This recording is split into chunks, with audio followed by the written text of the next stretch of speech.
ಶ್ರೀ ಗುರುಭ್ಯೋ ನಮಃ. ದುರ್ಗಾಷ್ಟಕದ 3ನೇ ಶ್ಲೋಕ.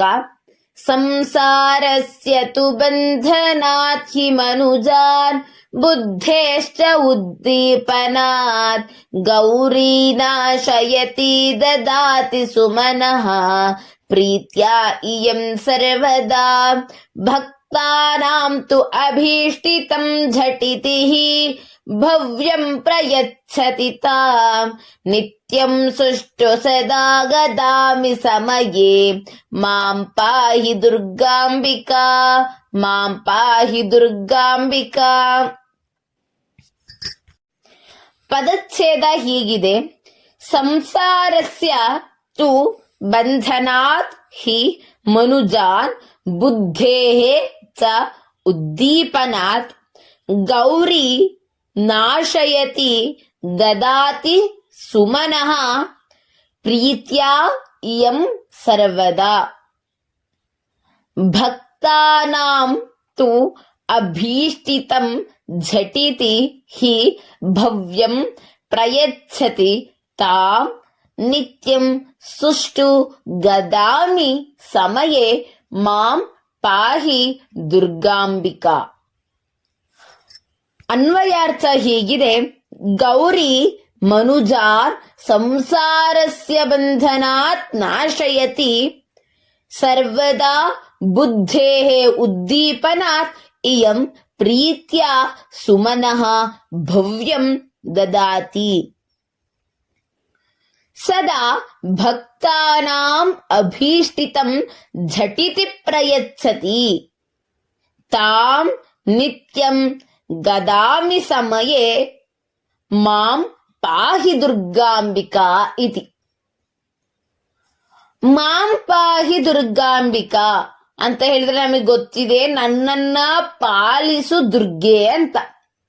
ಹಾಗಾದ್ರೆ ಎಂತಹ ದುರ್ಗೆ ನನ್ನನ್ನ ಪಾಲಿಸಬೇಕು ಅಂತ ಹೇಳಿದ್ರೆ ಮೇಲಿನ 3 ಪಂಕ್ತಿಗಳಲ್ಲಿ ವರ್ಣಿಸಲಾಗಿದೆ. ಸಂಸಾರಸ್ಯ ತು ಬಂಧನಾತ್ ಮನುಜಾನ್ ನಾಶಯತಿ. ಮನುಜರನ್ನ, ಮನುಜ ಅಂದ್ರೆ ಯಾರು? ಮಾನವರು. ಮನುಷ್ಯ ಮಾನುಷ ಮರ್ತ್ಯ ಮನುಜ ಮಾನವಾನರಾಹ ಅಂತ ಅಮರವಾಕ್ಯ. ಮಾನವ ಅಂತ ಹೇಳಿದ್ರೆ ಮನುಜ. ಅಂತಹ ಮನುಜರು ಸಿಕ್ಕಿ ಹಾಕಿಕೊಂಡಿರುವಂತಹ ಸಂಸಾರದ ಬಂಧನದಿಂದ ಗೌರಿ ಸಂಸಾರದ ಬಂಧನವನ್ನ ನಾಶ ಮಾಡ್ತಾಳೆ. ಅಂತಹ ಗೌರಿ. ಹಾಗೆ ಯಾರು ಮಾನವರಲ್ಲಿ ಬುದ್ಧಿಯ ಉದ್ದೀಪನ ಅಂತ ಹೇಳಿದ್ರೆ ಬೆಳಗಿಸೋದು, ಬುದ್ಧಿಯನ್ನ ಬೆಳಗಿಸಿ ಪ್ರೀತಿಯಿಂದ ಸುಮನಃ ಸುಷ್ಟು ಮನಃ ಒಳ್ಳೆಯ ಮನಸ್ಸನ್ನ ಕೊಡ್ತಾಳೋ ಅವಳು. ಹಾಗೆ ಭಕ್ತರಿಗೆ ಭವ್ಯವನ್ನ ಕೊಡ್ತಾಳೆ. ಭವ್ಯ ಅಂತ ಹೇಳಿದ್ರೆ ಏನು ಅಂತ ಹೇಳಿದ್ರೆ ಸ್ವಶ್ರೇಯಸಂ ಶಿವಂ ಭದ್ರಂ ಕಲ್ಯಾಣಂ ಮಂಗಲಂ ಶುಭಂ ಭಾವುಕಂ ಭವಿಕಂ ಭವ್ಯಂ ಕುಶಲಂ ಕ್ಷೇಮಮಸ್ತ್ರಿಯಾ ಅಂತ ಅಮರವಾಕ್ಯ. ಶ್ರೇಯಸ್ಸು, ಭವ್ಯ ಅಂತ ಹೇಳಿದ್ರೆ ಶ್ರೇಯಸ್ಸು, ಭಕ್ತರಿಗೆ ಶ್ರೇಯಸ್ಸನ್ನ ಕೊಡ್ತಾಳೆ ಅಂತಹವಳು. ಹಾಗೆ ಭಕ್ತರು ಇಷ್ಟಪಟ್ಟಿದ್ದನ್ನ ಯಾವುದೇ ಯೋಚನೆ ಇಲ್ಲದೆ ಝಟಿತಿ ಸತ್ವರಂ ಚಪಲಂ ಚೂರ್ಣಂ ಅವಿಲಂಬಿತಮಾಶ್ರುತ ಅಂತ ಅಮರವಾಕ್ಯ. ಸತ್ವರಂ ಅಂತ ಹೇಳಿದ್ರೆ ಬೇಗ, ಝಟಿತಿ ಅಂತ ಹೇಳಿದ್ರೆ ಬೇಗ. ಭಕ್ತರು ಇಷ್ಟಪಟ್ಟಿದ್ದನ್ನ, ಅಭೀಷ್ಟಿತಂ ಇಷ್ಟಪಟ್ಟಿದ್ದನ್ನ ಶೀಘ್ರವಾಗಿ ಭಕ್ತರಿಗೆ ಕರುಣಿಸ್ತಾಳೆ.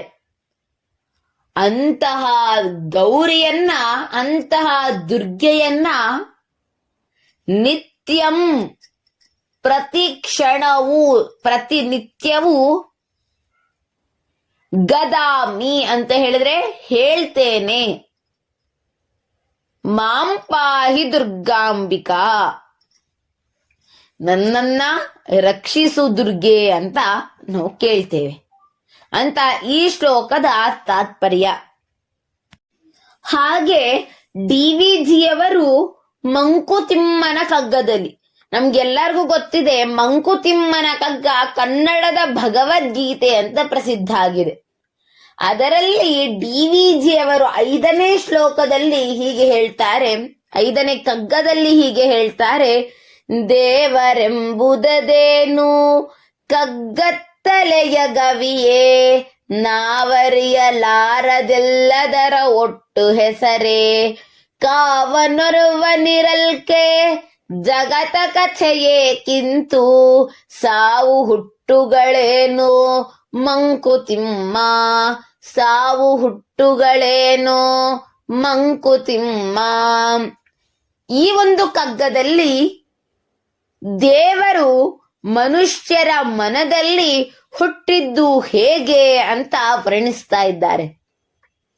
ದೇವರು ಅಂದ್ರೇನು ಎಂಬ ಪ್ರಶ್ನೆ ಇಟ್ಟುಕೊಂಡು ಡಿವಿಜಿಯವರು ಬದುಕಿನ ಮಾರ್ಮಿಕತೆಯನ್ನೇ ಬಿಚ್ಚಿಟ್ಟಿದ್ದಾರೆ. ನಾವೀಗ ಮಾನವನ ಆರಂಭದ ದಿನಗಳನ್ನ ಗಮನಿಸೋಣ. ಅವನು ತನ್ನ ಬಗ್ಗೆ, ತಾನಿರುವ ಜಾಗದ ಬಗ್ಗೆ ಯೋಚಿಸಲು ಆರಂಭಿಸಿದಾಗ ಅವನಿಗೆ ಹೊಳೆದ ಮೊದಲ ಅಂಶಗಳೇ ಮನುಕುಲದ ಆರಂಭದ ದೈವಗಳಾದವು. ಅವು ಪ್ರಕೃತಿಯಲ್ಲಿ ಕಾಣುವಂತಹವೇ, ಕಣ್ಣಿಗೆ ಕಂಡ ಜಗದ ಬೆಳಕು, ಸೂರ್ಯ, ಎದುರಿನ ಬೆಟ್ಟ ಗುಡ್ಡಗಳು, ಮೇಲಿಂದ ಬೀಳುವ ಮಳೆ, ಜಲಪಾತಗಳು, ಕೆಂಪು ಸಂಧ್ಯೆ, ಸುಳಿದು ಬೀಸುವ ಗಾಳಿ, ಈ ಎಲ್ಲವೂ ಅವನಿಗೆ ತನ್ನನ್ನು ಕಾಪಾಡುವ ಶಕ್ತಿಯಂತೆ ಕಂಡ ಪರಿಣಾಮವೇ ಈ ಎಲ್ಲಾ ವಿಚಾರಗಳು ದೇವರ ರೂಪವಾಗಿ ಕಾಣಲಾರಂಭಿಸಿದವು. ದೇವರು ಮನುಜನ ಮನದಲ್ಲಿ ಹುಟ್ಟಿದ್ದೇ ಹೀಗೆ ಅಂತ ಹೇಳಿದ್ರೆ, ಹಾಗಾದರೆ ದೇವರು ಎಲ್ಲಿದ್ದಾನೆ? ಅಣುರೇಣು ತೃಣಕಾಷ್ಠ, ಅಣುವಲ್ಲೂ ಇದ್ದಾನೆ, ತೃಣದಲ್ಲೂ ಇದ್ದಾನೆ, ಕಾಷ್ಠದಲ್ಲೂ ಇದ್ದಾನೆ, ಎಲ್ಲಾ ಕಡೆ ದೇವರಿದ್ದಾನೆ. ನಾವು ಸೂರ್ಯನನ್ನೂ ದೇವರೆಂದು ಪೂಜಿಸ್ತೇವೆ, ಭೂಮಿಯನ್ನೂ ದೇವರೆಂದು ಪೂಜಿಸ್ತೇವೆ. ಹಾಗಾದರೆ ದೇವರ ನಿಜವಾದ ಸ್ಥಾನ ಎಲ್ಲಿದೆ ಅಂತ ಹೇಳಿದ್ರೆ, ಯಾಕೆ ನಾವು ಇಂತಹ ಭೂಮಿ, ಸೂರ್ಯ, ಕಲ್ಲುಗಳನ್ನ ದೇವರಾಗಿ ಯಾಕೆ ನಾವು ಪೂಜಿಸ್ತೇವೆ ಅಂತ ಹೇಳಿದ್ರೆ, ನಮಗೆ ಆಶ್ರಯವನ್ನ ಕೊಟ್ಟವಳು ಭೂಮಿ. ಭೂಮಿನೇ ಇಲ್ಲ ಅಂತ ಹೇಳಿದ್ರೆ ನಾವು ಬದುಕಕ್ಕಾಗತ್ತಾ? ಇಲ್ಲ. ಜಲನೇ ಇಲ್ಲ ಅಂತ ಹೇಳಿದ್ರೆ ಬದುಕಕ್ಕಾಗತ್ತಾ? ಅದು ಇಲ್ಲ. ಸೂರ್ಯನ ಬೆಳಕು ಇಲ್ಲದೆ ಒಂದು ಕ್ಷಣವೂ ಕೂಡ ಅಂತ ಹೇಳಿದ್ರೆ, ಸೂರ್ಯನೇ ಬೆಳಕನ್ನ ಕೊಡದೆ ಹೋದ್ರೆ ಜೀವನ ಮುಂದೆ ಹೋಗಕ್ಕೆ ಸಾಧ್ಯನೇ ಇಲ್ಲ. ನಮ್ಮ ಜೀವನಕ್ಕೆ, ನಮ್ಮ ಬದುಕಿಗೆ ಆಧಾರವಾಗಿರುವಂತಹ ಎಲ್ಲರನ್ನ ನಾವು ದೇವರು ಅಂತ ಪರಿಗಣಿಸ್ತೇವೆ. ಭೂಮಿ ತಾಯಿಯಾಗಿರ್ಬೋದು, ಜಲದೇವತೆಯಾಗಿರ್ಬೋದು, ವಾಯುವನ್ನ ದೇವರು ಅಂತ ಪರಿಗಣಿಸ್ತೇವೆ. ಅಂತಹ ಶ್ರೇಷ್ಠ ಸಂಸ್ಕೃತಿ ನಮ್ಮ ಭಾರತ ಸಂಸ್ಕೃತಿ. ಒಮ್ಮೆ ಖೇತ್ರಿ ನರೇಶನಾದಂತಹ ಮಂಗಲ ಸಿಂಹನು ಸ್ವಾಮಿ ವಿವೇಕಾನಂದರನ್ನ ಆಸ್ಥಾನಕ್ಕೆ ಕರೀತಾನೆ. ಆಸ್ಥಾನಕ್ಕೆ ಕರೆದು ಸ್ವಾಮಿ ವಿವೇಕಾನಂದರಿಗೆ ಪಾದ ಪೂಜೆಯನ್ನ ಮಾಡ್ತಾನೆ. ಆಗ ಮಂಗಲ ಸಿಂಹ ಸ್ವಾಮಿ ವಿವೇಕಾನಂದರಿಗೆ ಒಂದು ಪ್ರಶ್ನೆಯನ್ನ ಕೇಳ್ತಾನೆ. ನೀವು ಭಾರತೀಯರು ಎಂತ ಕೀಳು ಮಟ್ಟದವರಂತ ಹೇಳಿದ್ರೆ, ಜೀವವಿಲ್ಲದಂತಹ ಕಲ್ಲು, ಮಣ್ಣು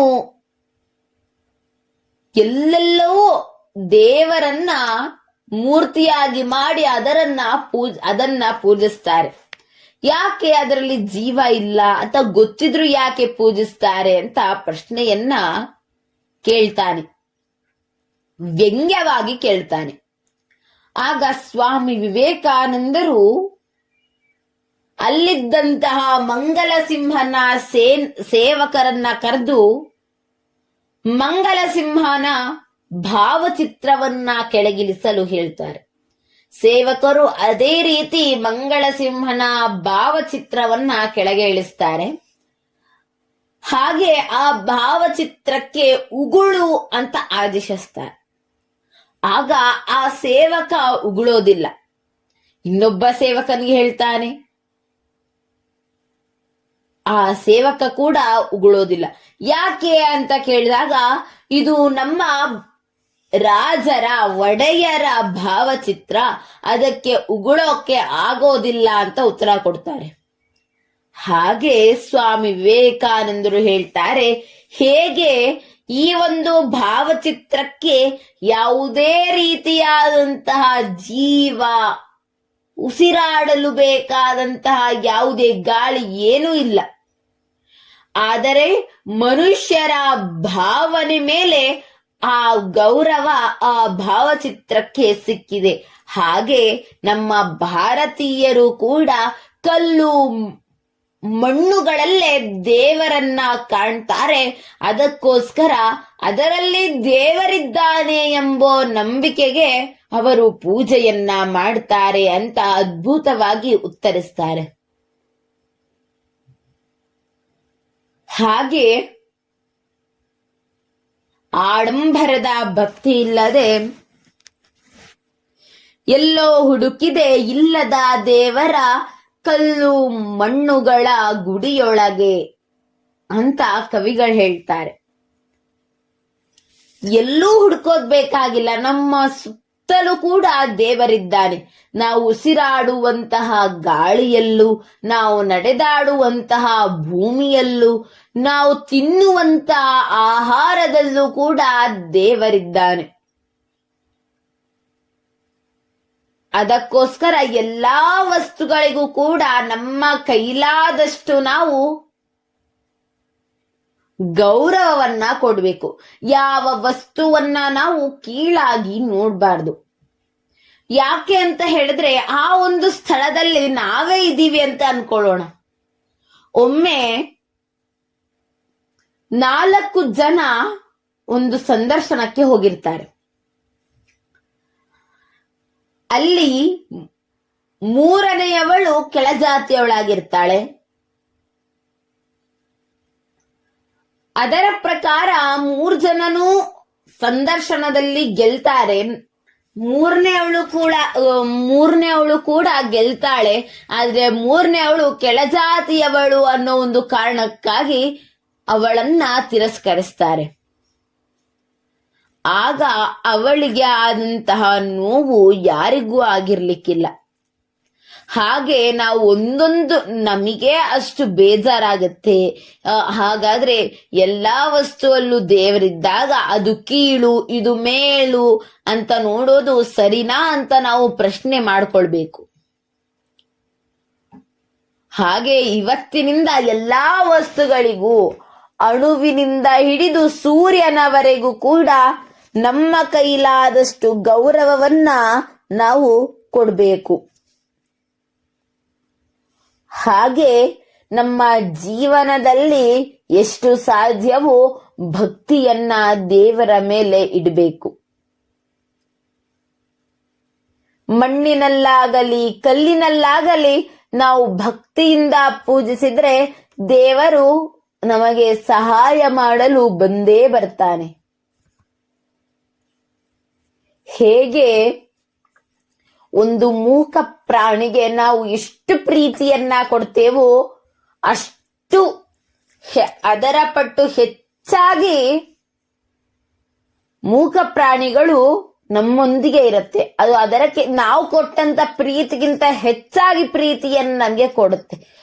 ಹಾಗೆಯೇ ನಾವು ದೇವರ ಬಳಿ ಒಂದು ಹೆಜ್ಜೆಯನ್ನ ಇಟ್ರೆ ದೇವರು ನಮ್ಮ ಮನಸ್ಸಿನ ಬಳಿ 10 ಹೆಜ್ಜೆಗಳನ್ನ ಇಟ್ಟಿರ್ತಾರೆ. ದೇವರು ಹೇಳ್ತಾನೆ, ನನಗೆ ಭಕ್ತರೇ ಆಭರಣಗಳು ಅಂತ. ನಾವು ಭಕ್ತಿಯಿಂದ ಪೂಜಿಸಿದ್ರೆ ಸಾಕು, ದೇವರು ನಮ್ಮೊಂದಿಗೆ ಇರ್ತಾನೆ. ಅಂತಹ ದೇವರನ್ನ ಪ್ರತಿನಿತ್ಯವೂ ಪ್ರತಿ ಕ್ಷಣವೂ ನಮ್ಮ ಮನಸ್ಸಿನಲ್ಲಿ ಒಂದು ಅಕ್ಷರವನ್ನಾದರೂ ಹೇಳಬೇಕು. ಅದಕ್ಕೋಸ್ಕರ ನಮ್ಮ ಪೂರ್ವಜರೆಲ್ಲರೂ ಮಕ್ಕಳಿಗೆ ರಾಮ, ರಾಮ, ಕೃಷ್ಣ ಹೀಗೆ ಅನೇಕ ದೇವರ ಹೆಸರುಗಳನ್ನ ಇಡ್ತಾ ಇದ್ರು. ಯಾಕಂತ ಹೇಳಿದ್ರೆ ಆ ಹೆಸರನ್ನ ಕರೆಯುವ ಮೂಲಕವಾದರೂ ದೇವರ ನಾಮಸ್ಮರಣೆಯಾಗತ್ತೆ ಅಂತ ಒಂದು ಕಾರಣದಿಂದ. ಹಾಗೆ ನಾವು ಮನಸ್ಸಿನಲ್ಲಿ ಕೇವಲ 2 ಅಕ್ಷರ ಅಥವಾ 3 ಅಕ್ಷರ ಇರುವಂತಹ ದೇವರ ನಾಮಸ್ಮರಣೆಯನ್ನ ಮಾಡಬೇಕು. ನಾವು ನೋಡ್ಬೋದು, ಬೇಡರಾಗಿದ್ದಂತಹ ವಾಲ್ಮೀಕಿ ರಾಮನ 2 ಅಕ್ಷರದ ಪದದ ಜಪದಿಂದಾಗಿ ಮಹಾಕಾವ್ಯವನ್ನ ಅಂತ ಹೇಳಿದ್ರೆ ಆದಿಕಾವ್ಯ 24,000 ಶ್ಲೋಕಗಳನ್ನ ಉಳ್ಳಂತಹ ರಾಮಾಯಣ ಎಂಬ ಗ್ರಂಥವನ್ನೇ ರಚಿಸುವುದುಂಟು. ಅಂತಹ ಶಕ್ತಿ 2 ಅಕ್ಷರದಲ್ಲಿ ಕೂಡಿದೆ ಅಂತ ಹೇಳಿದ್ರೆ, ಇನ್ನು ನಾವು ಪ್ರತಿದಿನ ಮಾಡುವಂತಹ ದೇವರ ನಾಮಸ್ಮರಣೆ ನಮ್ಮನ್ನ ಯಾವ ಮಟ್ಟಿಗೆ ಕರೆದುಕೊಂಡು ಹೋಗುತ್ತೆ ಅಂತ ನಾವು ತಿಳ್ಕೊಳ್ಬೇಕು. ಜನಪದ ಕವಿಗಳು ಹೇಳ್ತಾರೆ, ಒಳಿತು ಮಾಡು ಮನಸ ನೀ ಇರೋದು 3 ದಿವಸ ಅಂತ. ನಾವಿರೋದು 3 ದಿನ, ಒಂದು ಹುಟ್ಟು, ಒಂದು ಸಾವು, ಮಧ್ಯದ್ದು ನಾವು ಬದುಕ್ತಾ ಇರೋದು. ಹಾಗೆ ನಾವು ಬದುಕ್ತಾ ಇದ್ದೇವೆ. ಆ ಹುಟ್ಟು ಸಾವು, ಹುಟ್ಟು ಉಚಿತವಾಗಿರುತ್ತೆ, ಸಾವು ಖಚಿತವಾಗಿರುತ್ತೆ. ಅದೆರಡು ನಮ್ಮ ಕೈಯಲ್ಲಿಲ್ಲ. ಆದರೆ ಮಧ್ಯದ ಜೀವನ ನಮ್ಮ ಕೈಯಲ್ಲಿರುತ್ತೆ. ನಾವು ಆದಷ್ಟು ನಮ್ಮ ಕೈಲಾದಷ್ಟು ಸಾಧನೆಯನ್ನ ಮಾಡೋದ್ರ ಮೂಲಕ ದೇವರನ್ನ ನಾವು ನೆನೆಸ್ಕೊಂಡು ಸಾಗಿದ್ರೆ ನಮ್ಮ ಜೀವನ ಸಫಲವಾಗಿರುತ್ತೆ ಅಂತ ಹೇಳ್ತಾ, ಇನ್ನೊಮ್ಮೆ ಇವತ್ತಿನ ಅಷ್ಟಕದ 3ನೇ ಶ್ಲೋಕವನ್ನ ಹೇಳ್ತಾ ಇಂದಿನ ಸಂಚಿಕೆಯನ್ನ ಮುಗಿಸೋಣ. ಸಂಸಾರಸ್ಯ ತು ಬಂಧನಾತ್ ಹಿ ಮನುಜಾನ್ ಬುದ್ಧೇಶ್ಚ ಉದ್ದೀಪನಾತ್ ಗೌರೀ ನಾಶಯತಿ ದದಾತಿ ಸುಮನಃ ಪ್ರೀತ್ಯಾಗಿಯಂ ಸರ್ವದಾ ಭಕ್ತಾನಾಂ ತು ಅಭೀಷ್ಟಿತಂ ಝಟಿತಿಃ ಭವ್ಯಂ ಪ್ರಯಚ್ಛತಿ ತಾಂ ನಿತ್ಯಂ ಸುಷ್ಠು ಸದಾ ಗದಾಮಿ ಸಮಯೇ ಮಾಂ ಪಾಹಿ ದುರ್ಗಾಂಬಿಕಾ ಮಾಂ ಪಾಹಿ ದುರ್ಗಾಂಬಿಕಾ. ಸರ್ವೇ ಜನಾಃ ಸುಖಿನೋ ಭವಂತು. ಧನ್ಯವಾದಾಃ.